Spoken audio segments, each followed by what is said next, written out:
ஓம் சாந்தி 5/5/2024 அவ்யக்த பாப்தாதா திருப்புதல் தேதி 15/11/1999.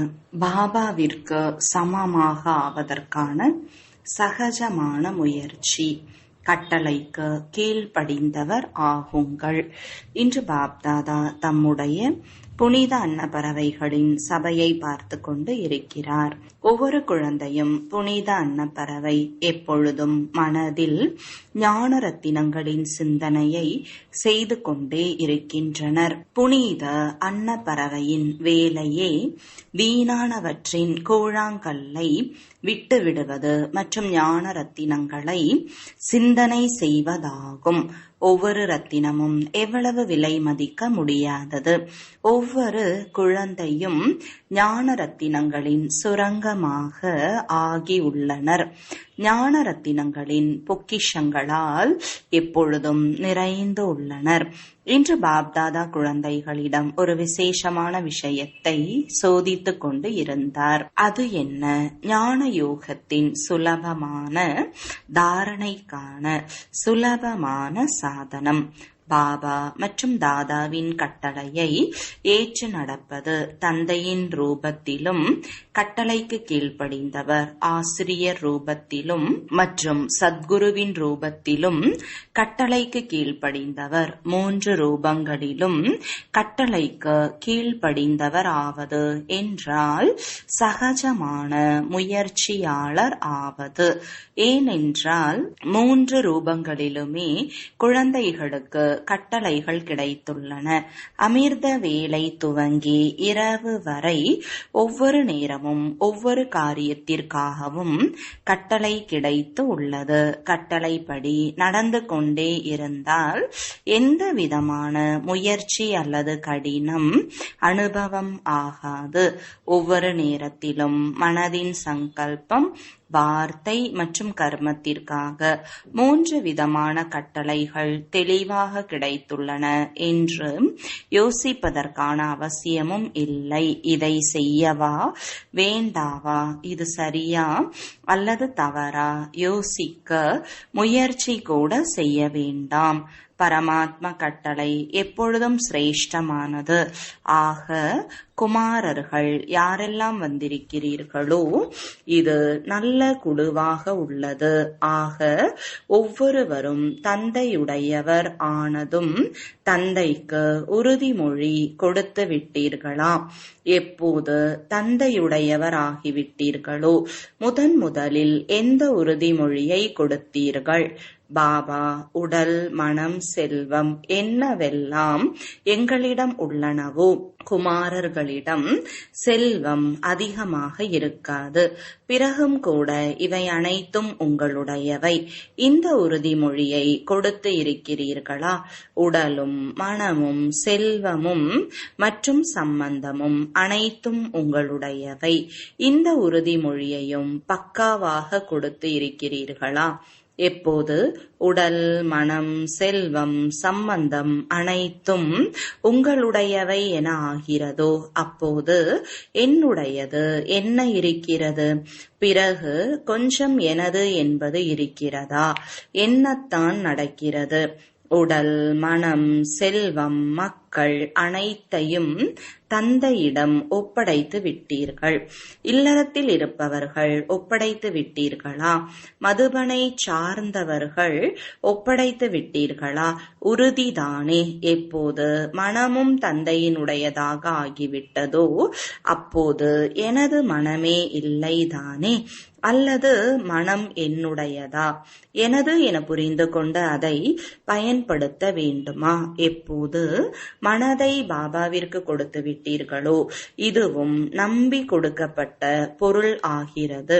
பிறகு யுத்தம் எதனோடு செய்கிறீர்கள்? எனது மனம் குழப்பமாக உள்ளது. எனது மனதில் வீண் எண்ணங்கள் வருகின்றன. எனது மனம் சஞ்சலம் அடைந்துள்ளது.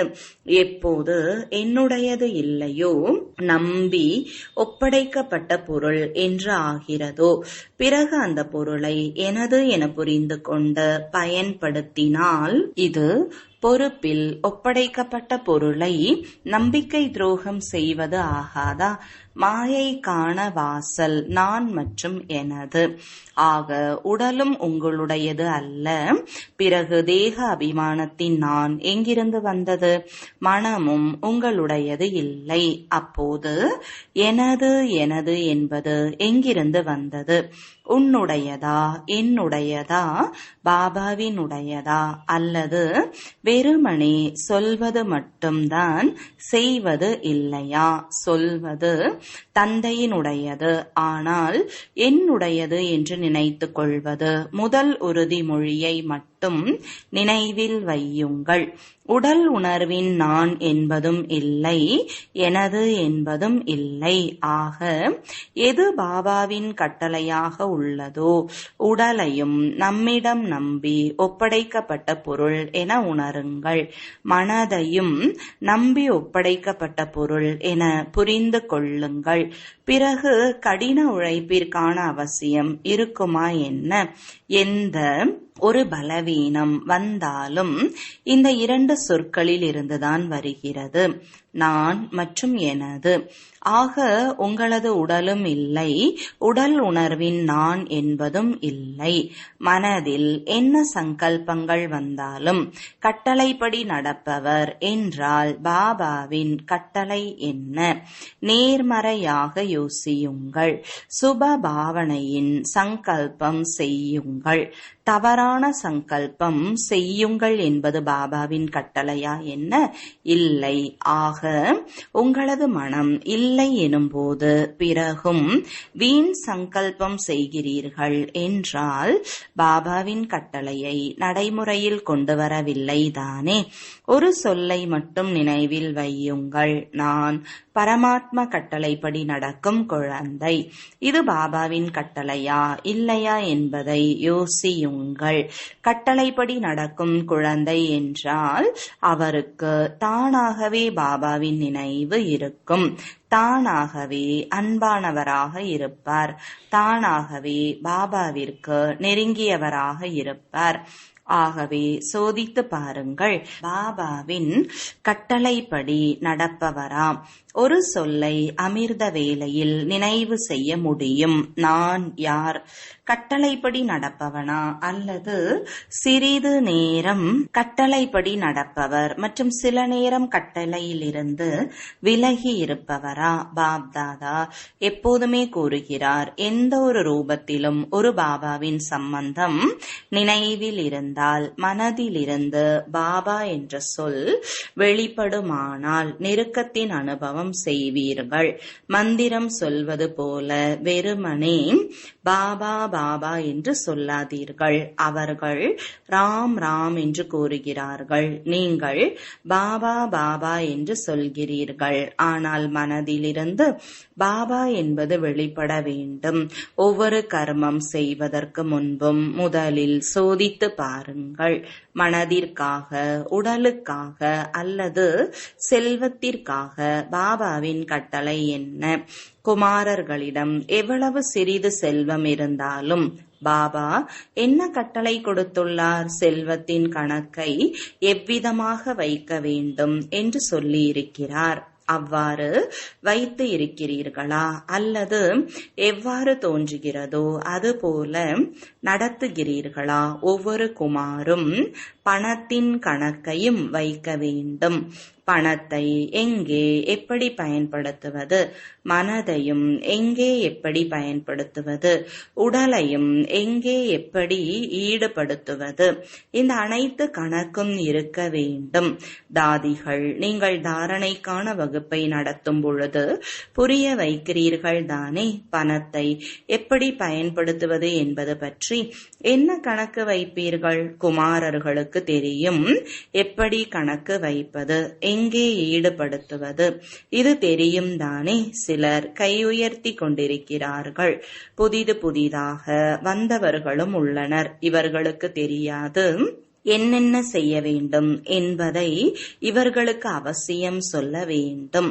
கவலையற்றவர் ஆகிவிடுவார்கள். சுமை தோன்றாது.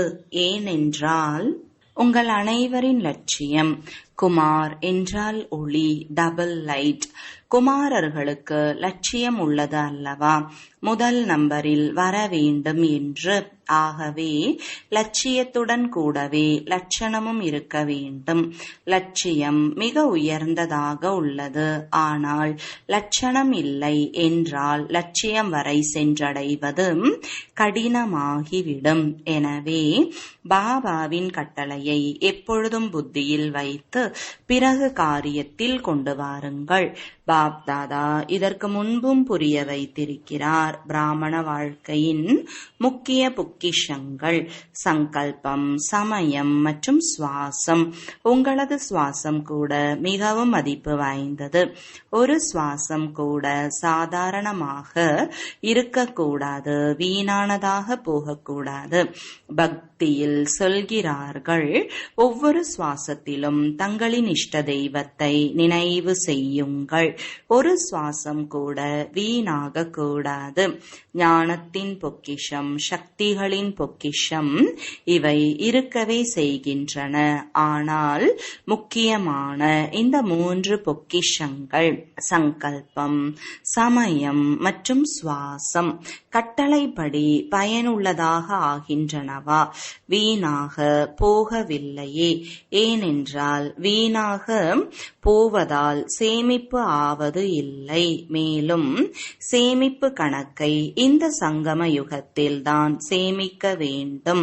சத்யுக, திரேதா யுகத்தில் உயர்ந்த பதவி பெற வேண்டும் என்றாலும், துவாபர யுகத்தில், கலியுகத்தில் பூஜைக்குரிய பதவியை பெற வேண்டும் என்றாலும், இரண்டிற்குமான சேமிப்பை இந்த சங்கம யுகத்தில் செய்ய வேண்டும். இந்த கணக்கின்படி யோசியுங்கள். சங்கம யுக சமயத்தின் வாழ்க்கையில் சிறிய ஜென்மத்தின் சங்கல்பம், சமயம், சுவாசம் எவ்வளவு விலை மதிப்பு அற்றவை. இதில் கவனக்குறைவாக ஆகக்கூடாது. எப்படி வந்ததோ அப்படியே நாள் கழிந்து சென்றது என்றால் நாள் கழிந்தது என்பது இல்லை. ஆனால் ஒரு நாளில் அதிகம் இழந்தீர்கள். எப்போதாவது ஏதாவது தவறான சங்கல்பம், தவறாக சமயம் செல்கிறது என்றால் அப்போது இதுபோல புரிந்து கொள்ளாதீர்கள். 5 நிமிடம்தான் சென்றது, பரவாயில்லை என்று அவ்வாறு நினைக்காதீர்கள். சமயப்படி பாருங்கள். இயற்கை தனது காரியத்தில் எவ்வளவு தீவிரமாக உள்ளது. ஏதாவது விளையாட்டை காட்டிக்கொண்டுதான் இருக்கிறது. எங்கெங்கோ விளையாட்டை காட்டிக்கொண்டுதான் இருக்கிறது. ஆனால் இயற்கையின் தலைவர்களாகிய பிராமண குழந்தைகளின் விளையாட்டு ஒன்றுதான், பறக்கும் கலையின் விளையாட்டு. ஆக இயற்கையோ விளையாட்டு காட்டுகிறது. ஆனால் பிராமணர்கள் தங்கள் பறக்கும் கலையின் விளையாட்டை காட்டிக்கொண்டு இருக்கிறீர்களா? யாரோ பாப் தாதாவிற்கு ஒரிசாவின் சமுத்திர புயலின் விளைவை எழுதி கொடுத்து இருந்தார். இந்த மாதிரி ஆயிற்று என்று அப்போது அந்த இயற்கையின் விளையாட்டை பார்த்து விட்டீர்கள். ஆனால் பாப்தாதா கேட்கிறார், நீங்கள் இயற்கையின் விளையாட்டை பார்த்தீர்களா? அல்லது தங்கள் பறக்கும் கலையின் விளையாட்டில் மும்முரமாக இருந்தீர்களா? அல்லது வெறுமனே செய்தியை கேட்டுக்கொண்டு இருந்தீர்களா? அனைவரும் செய்தியை கேட்க வேண்டிதான் இருக்கிறது. ஆனால் செய்தி கேட்பதில் எவ்வளவு ஆர்வம் உள்ளதோ அந்த அளவு பறக்கும் கலையின் விளையாட்டில் ஆர்வம் இருந்ததா? குழந்தைகள் அநேகர் குப்தமான யோகியாக உள்ளனர். அந்த மாதிரி குப்த யோகி குழந்தைகளுக்கு பாப்தாதாவின் உதவி அதிகம் கிடைத்துள்ளது. மேலும் அத்தகைய குழந்தைகள் தாங்களும் ஆடாத சாட்சி நிலையில் இருந்தார்கள். வாயு மண்டலத்திலும் சமயத்தில் உதவியை கொடுத்தார்கள். எப்படி ஸ்தூல சகயோகம் கொடுப்பவர்கள் அரசாங்கமாக இருந்தாலும் மற்றும் அக்கம் பக்கத்தில் உள்ளவர்கள் உதவி தருவதற்கு தயாராகி விடுகிறார்கள். அதுபோல பிராமண ஆத்மாக்களும் தங்களின் சகயோகம், சக்தி, சக்தி அமைதி கொடுப்பதற்கான, சுகம் கொடுப்பதற்கான ஈஸ்வரிய உயர்ந்த காரியம் என்ன உள்ளதோ அதை செய்தீர்களா? எப்படி அந்த அரசாங்கம் இதை செய்தது, இன்ன தேசம் இதை செய்தது, உடனே அறிவித்து விடுகிறார்கள். ஆக பாப்தாதா கேட்கிறார், சகயோகிகளாகிய நீங்களும் தங்களின் காரியத்தை செய்தீர்களா? நீங்களும் விழிப்போடு இருக்க வேண்டும். ஸ்தூல சகயோகம் கொடுக்க வேண்டியது அவசியமாக உள்ளது. இதில் பாப்தாதா தடை செய்வது இல்லை. ஆனால் எது பிராமண ஆத்மாக்களின் விசேஷ காரியமாக உள்ளதோ, எதற்கு வேறு யாரும் உதவி அளிக்க முடியாதோ, அத்தகைய சகயோகத்தை விழிப்போடு இருந்து நீங்கள் கொடுத்தீர்களா? கொடுக்க வேண்டும் தானே? அல்லது அவர்களுக்கு வெறும் ஆடை வேண்டும், தானியம் வேண்டும் என்று அந்த மாதிரியாம்? ஆனால் முதலில் மனதில் அமைதி வேண்டும், எதிர்கொள்வதற்கான சக்தி வேண்டும். ஆக ஸ்தூல விஷயங்களுடன் கூடவே சூட்சும சகயோகம் பிராமணர்கள்தான் கொடுக்க முடியும், வேறு யாரும் கொடுக்க முடியாது. ஆக இது ஒன்றுமே இல்லை, இது ஒத்திகைதான். உண்மையானது இனிதான் வரப்போகிறது. அதன் ஒத்திகையை உங்களையும் கூட பாபா அல்லது சமயம் செய்ய வைத்துக் கொண்டு இருக்கிறது. ஆக என்ன சக்திகள், என்ன பொக்கிஷங்கள் உங்களிடம் உள்ளனவோ அவற்றை சமயப்படி பயன்படுத்த வருகிறதா? குமாரர்கள் என்ன செய்வீர்கள்? சக்திகள் சேமிப்பாக இருக்கின்றனவா? அமைதி சேமிப்பாக இருக்கிறதா? பயன்படுத்த வருகிறதா? மிக நன்றாகவே கை உயர்த்துகிறீர்கள். இப்போது நடைமுறையில் செய்து காட்ட வேண்டும். சாட்சியாக இருந்து பார்க்கவும் வேண்டும், கேட்கவும் வேண்டும், சகயோகம் கொடுக்கவும் வேண்டும். கடைசியில் உண்மையாக எப்போது நடிக்கப்படுகிறதோ அதில் சாட்சியாக மற்றும் பயமற்று இருந்து பார்க்கவும் வேண்டும். தனது நடிப்பை நடிக்கவும் வேண்டும். எந்த நடிப்பு? வள்ளலின் குழந்தைகள். வள்ளலாகி ஆத்மாக்களுக்கு வேண்டியதை கொடுத்து கொண்டே இருக்க வேண்டும். ஆக நீங்கள் மாஸ்டர் வள்ளல் அல்லவா?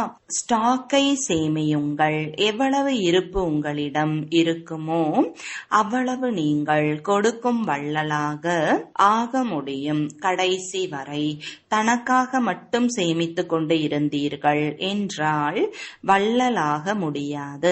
அநேக ஜென்மங்கள் உயர்ந்த பதவி பெற வேண்டுமே, அதை பெற முடியாது. எனவே ஒரு விஷயம், தன்னிடம் இருப்பை சேமித்து வையுங்கள். சுபபாவனை, உயர்ந்த விருப்பத்தின் பொக்கிஷம் எப்பொழுதும் நிறைந்திருக்க வேண்டும். இரண்டாவது, விசேஷ சக்திகள் என்னென்ன உள்ளனவோ அந்த சக்திகளை எந்த சமயம் யாருக்கு வேண்டுமோ அவருக்கு கொடுக்கக்கூடியவராக நீங்கள் இருக்க வேண்டும். இப்போது சமயப்படி தனது முயற்சியில் சங்கல்பம் மற்றும் சமயத்தை கொடுங்கள். அதோடு கூடவே வள்ளலாகி உலகத்திற்கும் உதவியை கொடுங்கள். தனது புருஷார்த்தம் பற்றி சொல்லப்பட்டு விட்டது. அமிர்த வேளையிலேயே இதை யோசியுங்கள். நான் கட்டளைக்கு கீழ்ப்படிந்த குழந்தையாக இருக்கிறேன். ஒவ்வொரு கர்மத்திற்கும் கட்டளை கிடைத்துள்ளது.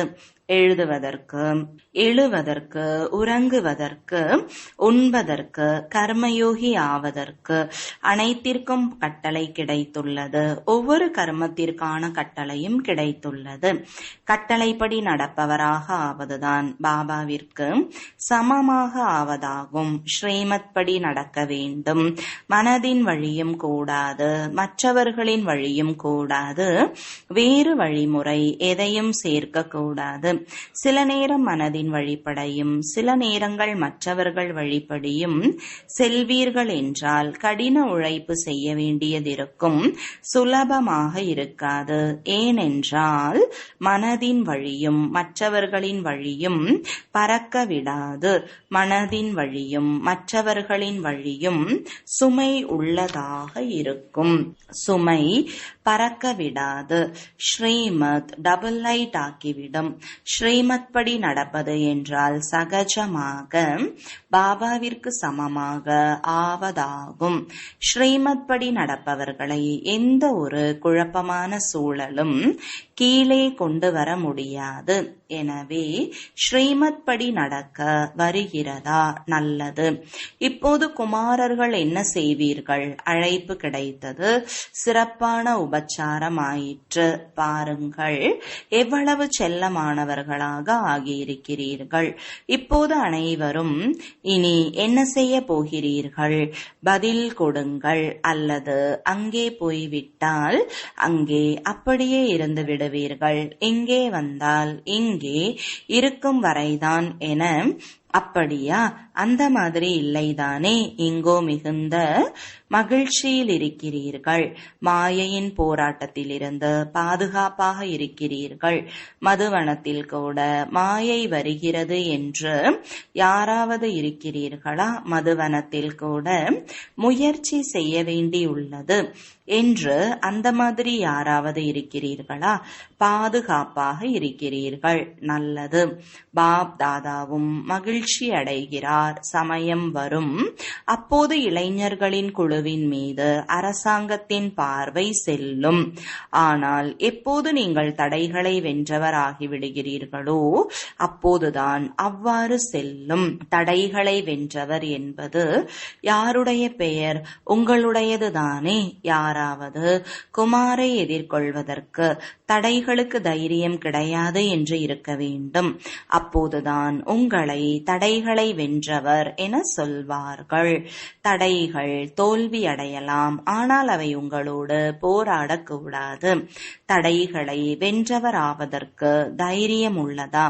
அல்லது அங்கே போய் கடிதம் எழுதுவீர்களா? தாதி, மிக நன்றாக இருந்தது, ஆனால் என்னவாயிற்று என தெரியவில்லை. அந்த மாதிரி எழுத மாட்டீர்களே. இந்த மகிழ்ச்சி தரும் செய்தியையே எழுதுங்கள். ஓகே, மிக நல்லது. நான் தடைகளை வென்ற ஆத்மா. ஒரு வார்த்தை எழுதுங்கள் போதும். அதிக நீண்ட கடிதமாக எழுத வேண்டாம். ஓகே, நல்லது. மதுபனின் சிறப்பு கூட பாப்தாதாவிடம் வந்து சேர்ந்துள்ளது. மதுபன் வாசிகள் தங்களின் சார்ட்டை அனுப்பியுள்ளனர். பாப்தாதாவிடம் வந்து சேர்ந்து உள்ளன.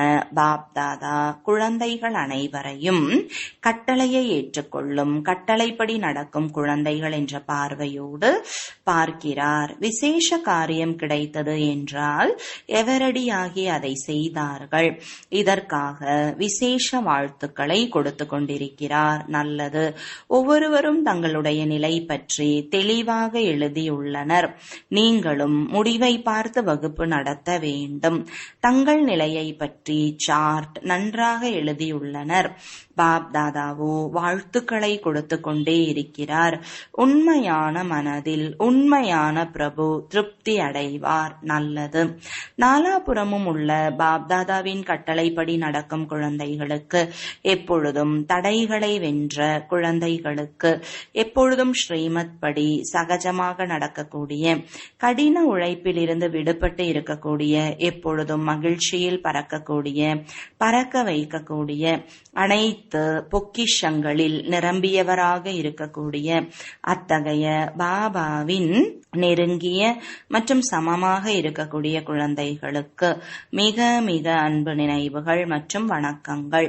குமாரர்களுக்கும் விசேஷ கலை பற்ற மற்றும் எவரெடி எப்பொழுதும் பறக்கும் கலையில் பறந்து கொண்டிருப்பவர்களுக்கு பாப் தாதாவின் விசேஷ அன்பு நினைவுகள். ஆன்மீக தந்தைக்கு ஆன்மீக குழந்தைகளின் அன்பு நினைவுகளும் வணக்கங்களும். பாப் தாதா டைமண்ட் ஹாலில் அமர்ந்துள்ள சகோதர சகோதரிகள் அனைவருக்கும் திருஷ்டி கொடுப்பதற்காக ஹாலை சுற்றி வந்தார். பாப் தாதாவிற்கு ஒவ்வொரு குழந்தையிடமும் மிகுந்த அன்பு உள்ளது. நம்மீது பாப் தாதாவின் அன்பு குறைவானது என்று அந்த மாதிரி புரிந்து கொள்ள வேண்டாம். நீங்கள் மறந்து போனாலும் சரி. ஆனால் பாபா நிரந்தரமாக ஒவ்வொரு குழந்தையின் மாலையை ஜபித்துக் கொண்டே இருக்கிறார். இருக்கிறார். ஏனென்றால் பாப்தாதாவிற்கு ஒவ்வொரு குழந்தையின் சிறப்புத்தன்மை எப்பொழுதும் முன்னால் உள்ளது. எந்த ஒரு குழந்தையும் சிறப்புத்தன்மை இல்லை என்று அவ்வாறு இல்லை. ஒவ்வொருவரும் விசேஷமான குழந்தை. பாபா ஒருபோதும் ஒரு குழந்தையை கூட மறப்பது இல்லை. ஆக அனைவரும் தங்களை விசேஷ ஆத்மா மற்றும் விசேஷ காரியத்திற்காக நிமித்தமாக இருக்கிறோம் என புரிந்து கொண்டு முன்னேறி செல்லுங்கள். நல்லது. வரதானம். சதா ஆன்மீக நிலையிலிருந்து மற்றவர்களிடமும் ஆத்மாவை பார்க்கக்கூடிய ஆன்மீக ரோஜா மலர் ஆகுக. விளக்கம். ஆன்மீக ரோஜா என்றால் அவர்களிடம் எப்பொழுதும் ஆன்மீக நறுமணம் இருக்கும். ஆன்மீக நறுமணம் உள்ளவர்கள் எங்கே பார்த்தாலும் யாரை பார்த்தாலும் ஆத்மாவை பார்ப்பார்கள், ஷரீரத்தை பார்க்க மாட்டார்கள். எனவே தானும் எப்பொழுதும் ஆன்மீக ஸ்திதியில் இருங்கள் மற்றும் மற்றவர்களிடமும் ஆத்மாவை பாருங்கள். எப்படி தந்தை உயர்ந்தவரிலும் உயர்ந்தவரோ அதுபோல அவருடைய தோட்டமும் உயர்ந்ததிலும் உயர்ந்ததாகும். அந்த தோட்டத்தின் விசேஷமான அலங்காரம் ஆன்மீக ரோஜாக்களாகிய குழந்தைகள் நீங்கள்தான். உங்களது ஆன்மீக நறுமணம் அநேக ஆத்மாக்களுக்கு நன்மை செய்யக்கூடியது ஆகும். ஸ்லோகன். விதிமுறைகளுக்கு புறம்பாக யாருக்காவது சுகம் கொடுத்தீர்கள் என்றால் அதுவும் துக்கத்தின் கணக்கில் சேமிப்பு ஆகிவிடும். ஓம் சாந்தி.